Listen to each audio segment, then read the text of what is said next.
says in 1 Thessalonians chapter 5, verse 16 to 18, it says, rejoice evermore. Hallelujah. In 17, pray without ceasing. And in verse 18, in everything give thanks, for this is the will of God in Christ Jesus concerning you. Allow me to read it in Tagalog, no? Magalak kayo lagi. Magsipanalangin kayong walang patida. Sa lahat ng mga bagay ay magpasalamat kayo sapagkat ito'y kalooban ng Diyos kay Kristo tungkol sa inyo. Let us pray.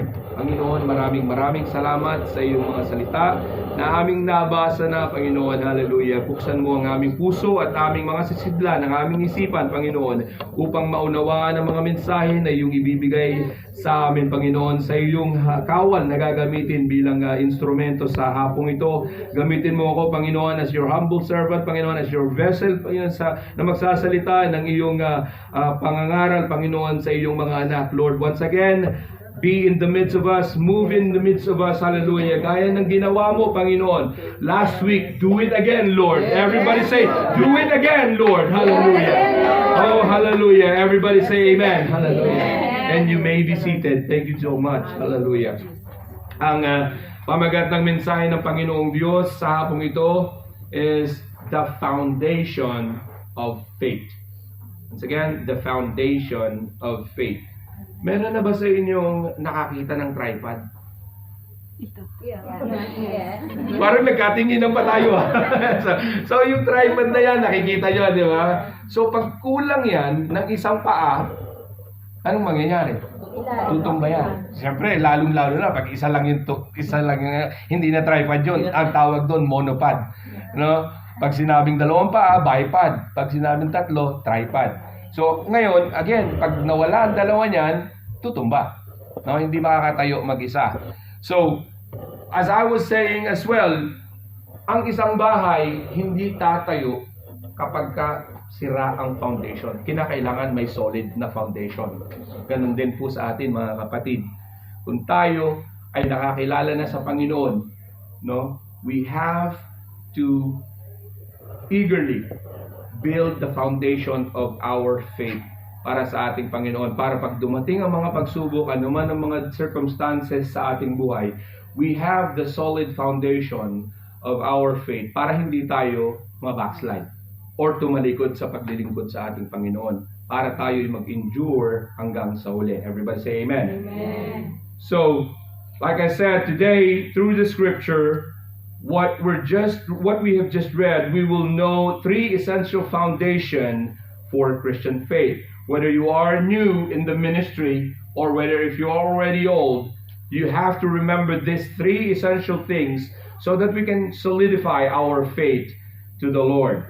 Hallelujah. In Hebrews chapter 11, verse 1, it says, now faith is the substance of things hoped for, the evidence of things not seen. Ibig sabihin sa Tagalog ngayon, ang pananampalataya ay siyang kapanatagan ng mga bagay na hinihintay at katunayan ng mga bagay na hindi nakikita.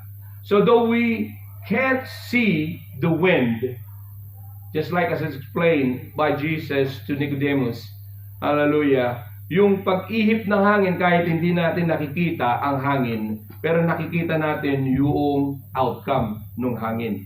Pag ito sa Pilipinas, pag malakas ang bagyo, nakikita natin nagliliparan ng mga bubong, mga halaman, maging tao, tumatalsik dahil may hangin.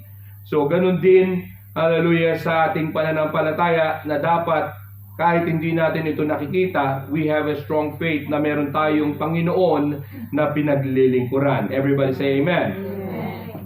So the foundation of faith is an indication to a true believer of God.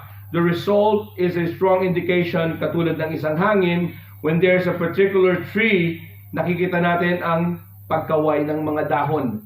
Diba? Alam natin na meron ng hangin. Alam natin na pag sinabi mo ang isang tao ay Kristiyano, pag sinabi niya may faith, hindi rin natin nakikita yon.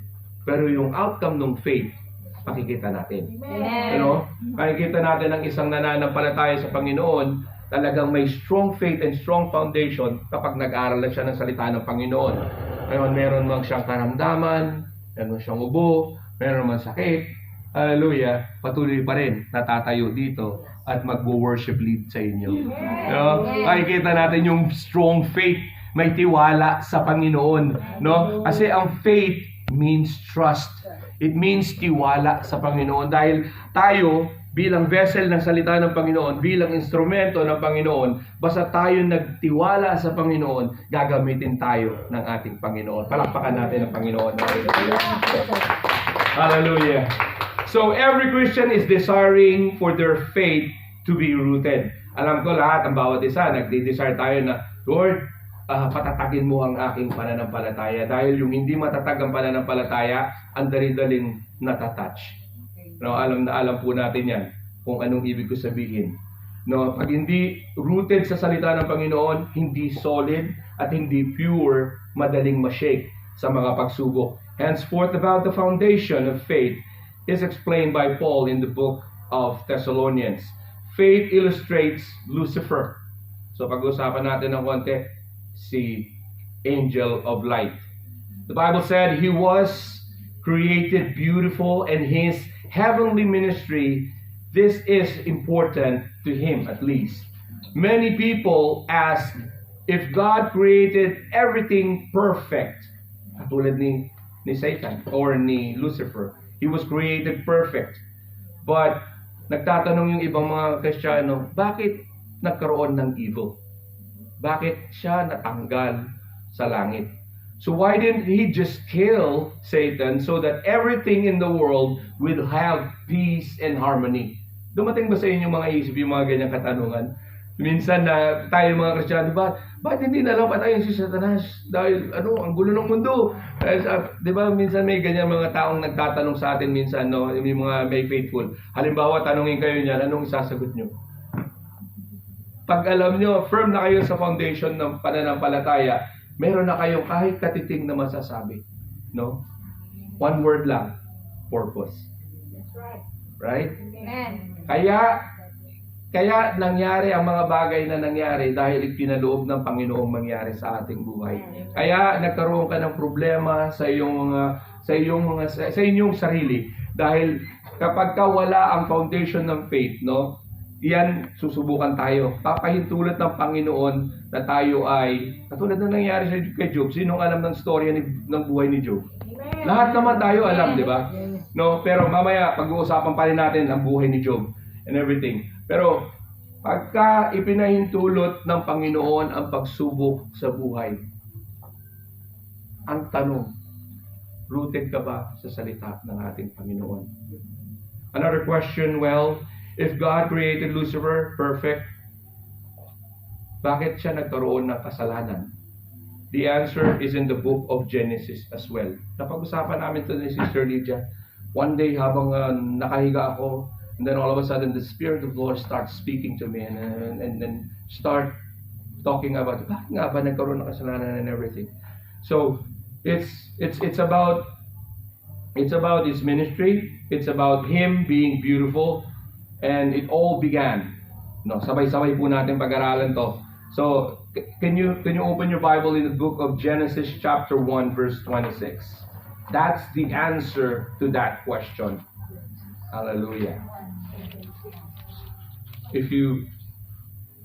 That's parang simbahan sa Pilipinas na pag nagsasalita ang pastor and then sino po ang nakakita? Pakibasa po. Yeah. Yeah. Yes po. Yes. And God said, let us make man in our image, after our likeness, and let them have dominion over the fish of the sea, and over the fowl of the air, and over the cattle, and over all the earth, and over every creeping thing that creepeth upon the earth. So if Sister Annalyn or Eileen, read that verse, if you try to understand thoughtfully doon sa binasa ni Sister Arlene, nandoon na yung answer. Bakit nagkaroon ng kasamaan kay Lucifer and everything? Kasi noong time na nag-decide ang ating Panginoong Diyos. Okay, I'm talking about the foundation, of course. We're gonna get there. But here it is. Time na magdesisyon ang ating Panginoon na, of course, He created heaven first and everything. Pero nung mag-decide na ang ating Panginoong Diyos na mag-create tayo ng tao, katulad ng wangis natin. So, Lucifer is present during that time. So, alam na natin ang naging dahilan. Do you get what I mean right now? No? Habang siya ay nakikinig, gagawa siya ng mga tao katulad sa ating mga mukha. Kamukha namin and everything. At saka binanggit dito, sinabi rito, no?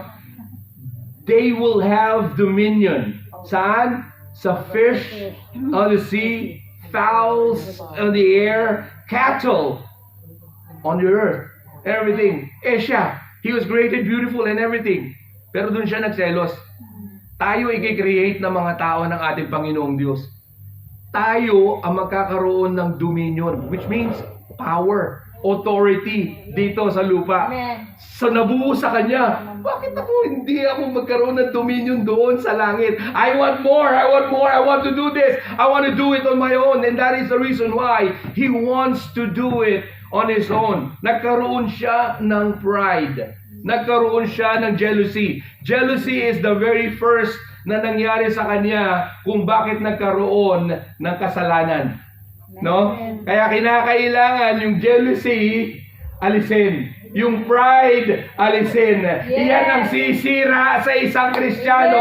Kahit gaano pa ka-solid ang iyong foundation, once that you see your sister, ay bakit siya nagkaroon ng ministry, ako matagal nang naglilingkod sa Panginoon. It is not. God sees. Hindi ang pumipili ang tao, kundi ang Panginoong Diyos ang nag-a-assign. Hallelujah. We all don't deserve. Sister Lydia don't deserve. Sister Eileen don't deserve to be here.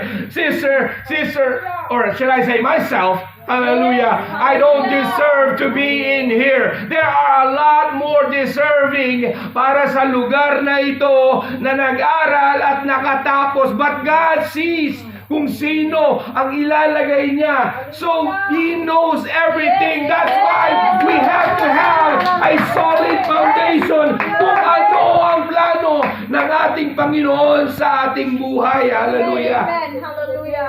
Hallelujah. This verse explains, katulad ng binasa natin kanina, in Proverbs 16:18, pride goeth before destruction, and a haughty spirit before fall. Ibig sabihin, ang kapalaluan ay nagpapauna sa kapahamakan, at ang pagmamataas ng diwa ay nagpapabuwal. Hallelujah. So we have to stay humble. Ano man ang ibinigay sa atin ng Panginoon, we have to be thankful. No, I'm just opening the very first one, hallelujah, na kinakailangan natin gawin to have a solid foundation. In everything, there is a perfect purpose ng ating Panginoon, which is why His ways, His thoughts, His plans are higher, according to what book of Isaiah chapter 55 verse 9 said. Hallelujah. Our main verse today speaks relatively about our first foundation in faith. Kung babalikan natin yung versikulo natin kanina na 16, 17, and 18, nandoon ang answer ng ating foundation sa ating pananampalataya. In verse 16, if you look at it again, hallelujah, it says, rejoice. Amen. Tayo ay magalak. Ang ating Panginoon ay binibiyayaan ng bawat isa. Kahit na may problema, pinapahintulot ng Panginoon para tayo ay maging strong sa ating pananampalataya. Pero in every problem, in every blessing, ano man yan, problema man yan, pagsubok man yan, blessing man yan, abundant blessing man yan, we have to rejoice. Tayo ay magalak sa biyaya ng ating Panginoong Diyos. Yan ang unang utos dahil yan ang makapagsusolidify ng iyong pananampalataya. Amen. Hindi magiging solid kung meron kang pagsubok at ikaw ay nagreklamo.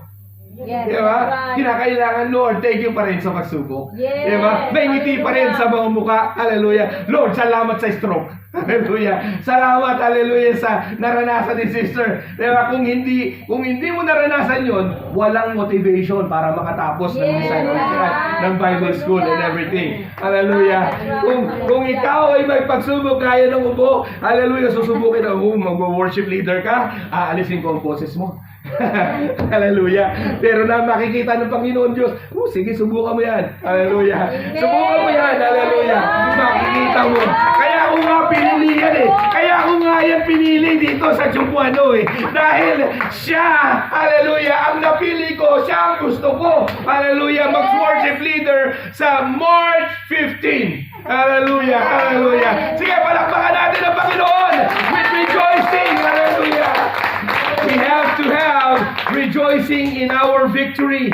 Sa ating failure, we have to have rejoicing. Sa ating challenges, magalak ka. Sa ating buhay, lalo kang magalak. Hallelujah. Every day, binibigyan ka ng blessing ng ating Panginoong Diyos. In verse 16, sa verse 16, tinuruan tayo, this is the verse that admonishes us na kailangan tayo ay palaging masaya sa lahat ng oras. Amen. No? Uulit-ulitin ko, may sakit, merong pagsubok, merong blessing. Oh, wala dito yung sister ko, no? These are the things that is exactly what God is talking about, na tayo ay laging magpapasalamat sa ating Panginoong Diyos. Hallelujah. And I won't be long with my preaching today. Alam ko, ang lahat merong mga gagampanin sa araw na ito, pero allow God to speak to you, to talk to you today. Dahil alam ko, ang Panginoon ay kikilos. Anuman ang mga kabigatan ngayon, anuman ang nararanasan ngayon, these three things will become a solid foundation of your faith. Tandaan nyo, oo, meron tayong pagtitiwala sa Panginoon. Oo, meron tayong pananampalataya. Pero kung hindi nakikita sa iyong mga gawa, wala ang pananampalataya. Kung wala ang rejoicing, wala ang faith. Hallelujah. Kung wala ang pasasalamat sa ating Panginoon, wala ang rejoicing, wala ang iyong faith. Hallelujah. Kung walang pagsubok at hindi ka nakita, oy, masama ang pakiramdam ko. Mahihiga na lang ako. Magpapahinga na lang ako. Hallelujah. But no, Satan, get thee behind me. Hallelujah. Jesus is with me. If God is with me, who can be against me? Hallelujah. Palakpakan mo ang Panginoon. Hallelujah. Hallelujah. Hallelujah. Napakabuti ng ating Panginoon sa ating mga buhay. Hallelujah. Hindi siya nagbabago sa bawat isa sa atin. And God said, sinabi ng Panginoon, nung sinabi niya sa mga anghel, nung kinakausap niya ito, gagawa siya ng mga tao, people, or angels,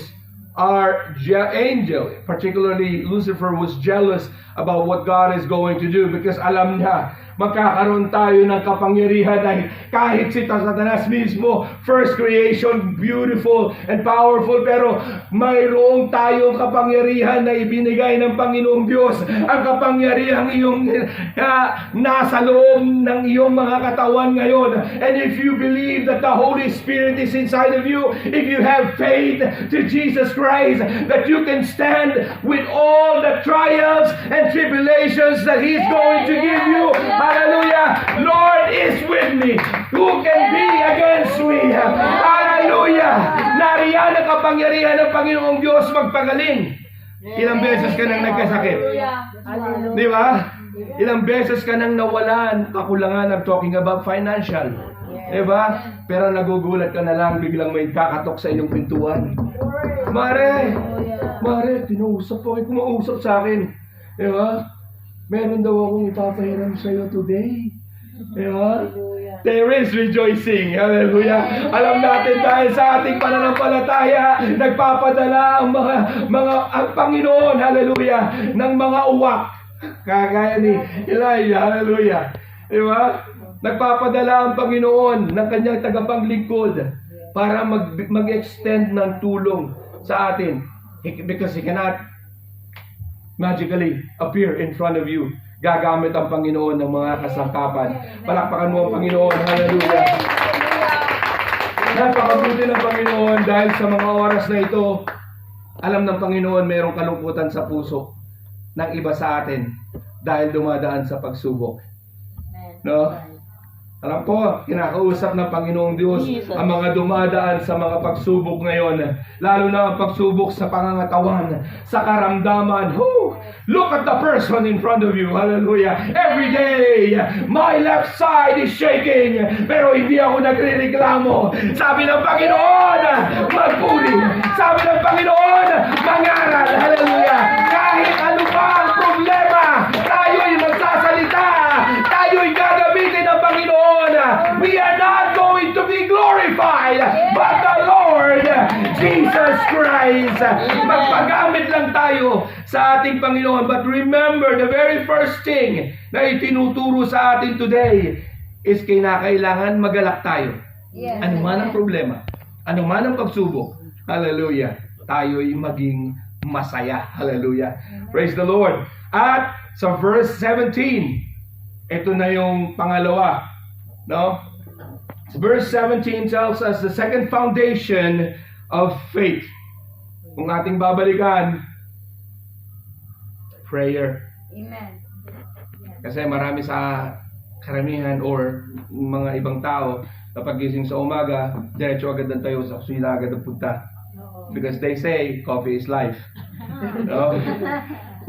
But dapat na wag nating kalilimutan na ang Panginoong Diyos kaagad ay nagbigay sa atin ng buhay. The moment that you open your eyes, there is rejoicing. That's number one. And there should be prayer. Tayo'y mananalangin, Lord God, salamat sa buhay.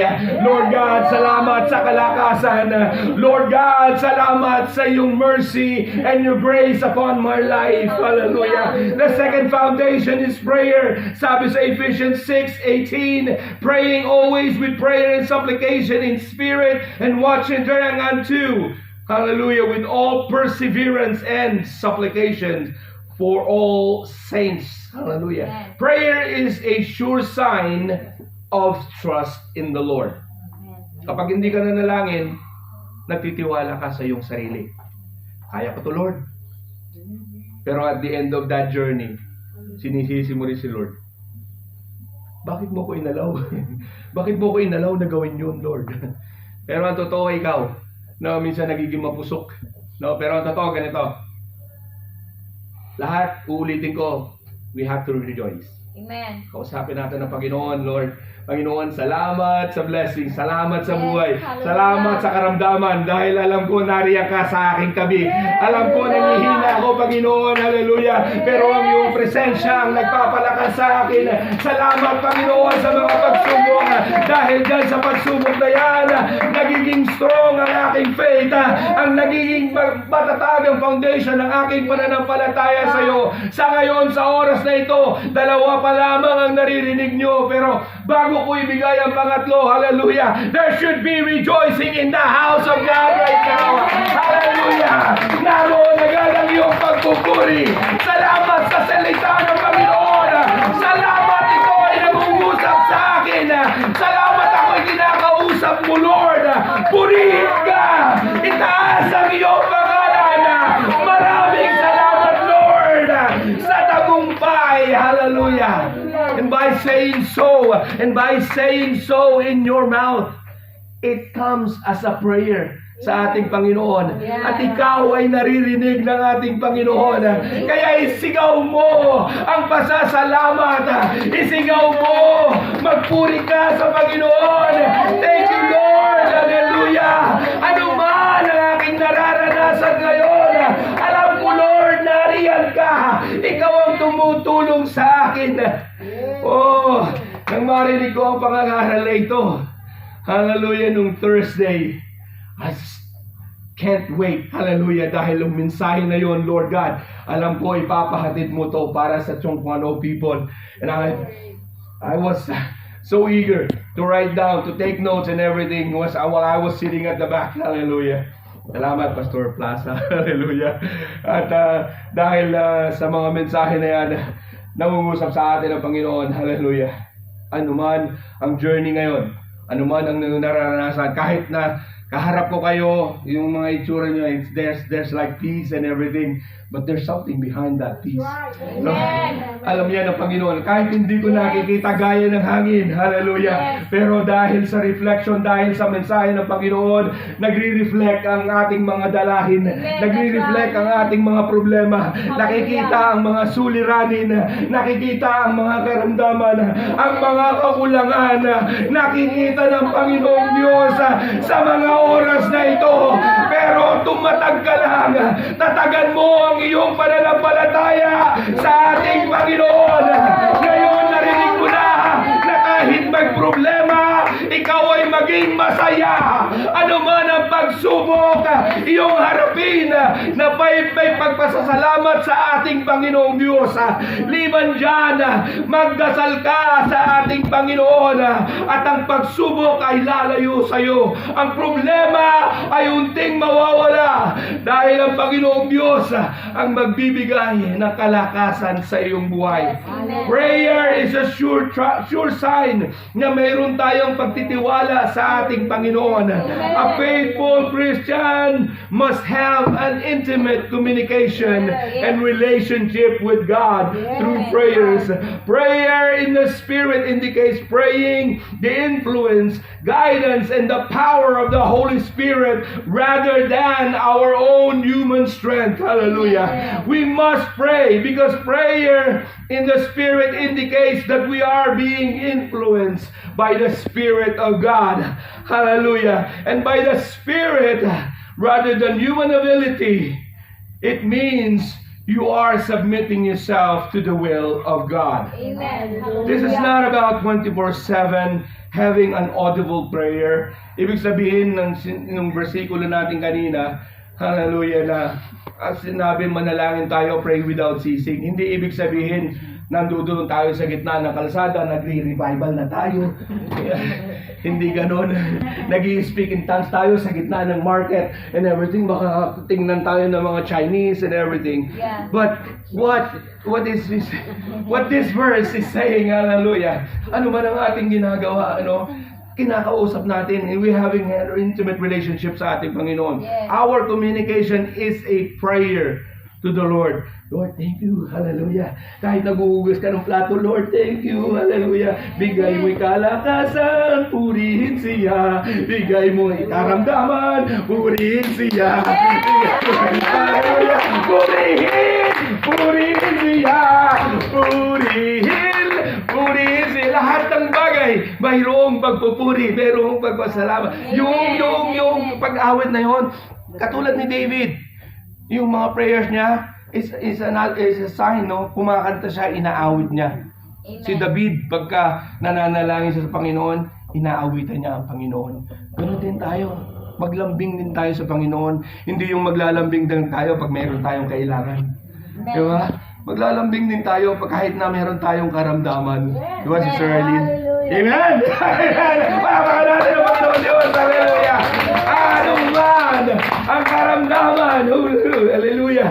Purihin siya. Prayer of worship. Hallelujah. Prayer of worship. Thanksgiving, intercession, and personal requests for all situation and for all saints, including the prayer to your pastors and their family, is very essential. Habang tayo naglalakad, Lord, naglalakad ka lang, kahit dilatang yung mga mata sa gitna ng kalsada, Lord, prayer para sa akin. So, pagkakalan mo sila.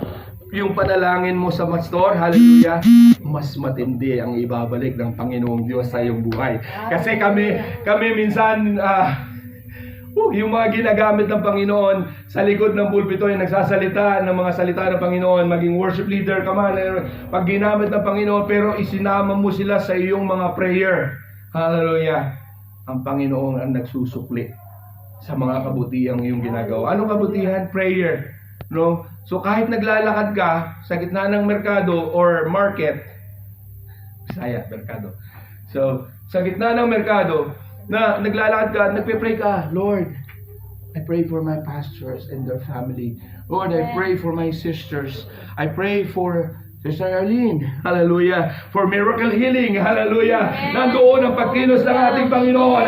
Kapag iyong pinapanalangin, ibabalik ng Panginoon ng siksik, liglig, at umaapaw ang nararapat para sa iyong buhay. Dahil mahal mo ang mga alaga, ang mga anointed ng Panginoon, God will pour out the blessing in your life. Katulad ng kasiyahan, ibibigay ng Panginoon. Kaya magdasal ka. Pray for your pastors. Pray for the church workers and everybody. Especially pray for your sisters, your brothers, your family. Pag ang ipinapanalangin mo madalas, hindi yung sarili mo lang. That's right. Pag ipinapanalangin mo ang iba, hallelujah, That's right. sabi ng Panginoon, pagpapalain ka niya. Hallelujah. Pagpapalain ka niya. Hallelujah. And before I end, hallelujah, like I said, maikli lang ang mensahe ng Panginoon, pero it is going to be powerful. Hallelujah. Amen. Depends on you. Finally, the third and final instruction of Paul is in verse 18. Through thanksgiving. Sa ating pasasalamat. Thanksgiving is a heart matter. Kasi minsan, pwede kang magpasalamat sa iyong mga bibig lang, pero hindi naman laman ng puso mo. Pero kinakailangan, sa pagkabigas mo ng pasasalamat, nararamdaman mo, taos puso, Lord God, salamat sa buhay. Sis, salamat sa blessing, masarap na pagkain. Talaga nandoon yung nanggagaling sa puso mo, because pag nanggagaling sa puso mo, nandoon ang rejoicing. Nandoon ang outcome na, Lord, hallelujah, I pray next week, masarap uli, hallelujah, ang ating matikman, hallelujah. Ganon, isama mo lagi sa panalangin ng iyong pasasalamat. It's the foundation of faith, hallelujah, dahil mayroon kang pagtitiwala sa Panginoon. Kaya sa oras na ito, hallelujah, ikaw ay mag-rejoice. Merong karamdaman, ikaw ay mag-rejoice. Mayroong problema, ikaw ay mag-rejoice. Hallelujah. Sister Rose, mayroong doubt kahit kano kalayo, you must rejoice because this is the day that the Lord has made. Ang kaligtasan ay para sa iyo. Ang buhay na walang hanggan na pangako ng Panginoong Diyos is today. Hallelujah. There is rejoicing in the house of God. Hallelujah. Lalo na sa langit. If you go back to God, hallelujah. Kami rito ay nagkakasiyahan, pero libo-libong mga anghel sa langit ang nagkakasiyahan sa mga oras na ito, Sister Rose. I am telling you, with your prayer, with your thanksgiving, especially with your rejoicing, that builds your faith sa ating Panginoon. Lalo kang magtitiwala sa Panginoon dahil kapag ka binibigyan ka ng isang bagay, hallelujah, kahit na isang bote ng tubig lang, alam naman magreklamo, ba tubig lang? Walang kulay. Diba? Dapat magpasalamat tayo. Diba? Dahil merong nagbigay sa atin. Paano kung dumating ang panahon, ikaw pa lang hindi nangangailangan yan, pero ikaw ang nakatanggap. Pero yung kabila, siya pala ang may kailangan. Binless mo siya, i-bless niya yung isang tao. Di ba? Gagamitin lang instrumento yung sarili mo na makapag-bless ng isang tao para makapag-bless din siya ng may nangangailangan. Kaya pag sinabi kong, Lord, pagalingin mo, ano man ang karamdaman na kanyang nararamdaman. Pero one day, magbabalik siya, hallelujah, sa panalangin ko. Dahil kung sino ang nakikita niya na may karamdaman, lalapitan niya ngayon, ipagdarasal niya, at magkakaroon ng miracle healing, magkakaroon ng kalakasan. There will be rejoicing in the midst of God's people because of the prayer of a fervent person availeth much, sabi ng Biblia. Kaya magdasal ka ngayon sa mga oras na ito, hallelujah, na yung mga narinig mo ay maitago sa iyong puso, dahil ang mga ito is the sure foundation of faith. At kapag ka binebless ka ng Panginoon, problema man yan, magpasalamat ka, doon makikita ang pananampalataya. Gaya nga ng isang hangin, hindi mo nakikita, pero nakikita mo ang effect ng hangin. Ang faith mo, makikita dahil sa iyong kaligayahan sa lahat ng iyong natatanggap sa ating Panginoong Diyos. Hallelujah. Dahil binless ka ng Panginoon, yung faith mo makikita dahil makikita ka na lang sa isang sulok. Hallelujah. Nananalangin. Hallelujah. Umiiyak. Hallelujah. Na may marugdog na pananalangin. Lord, i-bless mo ang mga kawal mo na ginagamit sa TKO, ginagamit sa main campus, ginagamit sa Potan, ginagamit sa Tungchong at sa lahat, hallelujah, ng iyong mga simbahan sa lupang ito. Lord God, hallelujah, I pray not for myself, but I pray for all your people na ginagamit mo sa iyong basan, Panginoon. At iyan ay maririnig ng ating Panginoon. At ang bahala na sa iyo ay ang Panginoong Diyos, hallelujah. Sinabi niya, ang kanyang pagpapala ay siksik, liglig at umaapaw. Hallelujah. Today, hallelujah, sa mga oras na ito, I'm asking all of you, hallelujah, to unite in one spirit. Hallelujah. Touch one. Touch one of your seatmate. Silently pray for them. Hallelujah. Yung panalangin mo sa kanila ang magpapalakas sa kanilang pananampalataya. Yung panalangin mo sa kanila ang magbibigay ng kaligayahan. Yung panalangin mo sa kanila ang magpapatatag ng kanilang pananampalataya sa Panginoon. Ang panalangin mo sa kanila ngayon ang mag-open sa puso nila sa papasalamat sa ating Panginoon. Ang panalangin mo ang magiging dahilan ng revival sa hapong ito. Ang panalangin mo ang maririnig ng Panginoon. Kaya sa mga oras na ito, sa pagkilos ng Panginoon sa ating kalagitnaan, huwag ka nang titigil. Huwag ka nang titigil sa iyong mga panalangin. Huwag ka nang titigil. Hallelujah! Lumalim ka pa. Mas lumalim ka sa iyong pananalangin. Mas tanungin mo, Lord God, hallelujah, increase my faith. Increase rejoicing in my heart. Let there be peace in my heart. Let there be love in my heart. So that I may be happy sa lahat ng mga gagawin mo sa aking buhay, Panginoon. Dahil sa kaligayang ito, dahil sa kaligayang ito, Lord God, hallelujah, ako ay gagaling sa aking mga karamdaman. Ipanalangin mo ang iyong katabi dahil hindi mo alam ang kanilang mga hinaharap sa mga oras na ito. Ang mga problema, ang mga suliranin, ang mga karamdaman na kanilang nararanasan ngayon ay unti-unting maiigsan dahil sa iyong mga panalangin. Hallelujah.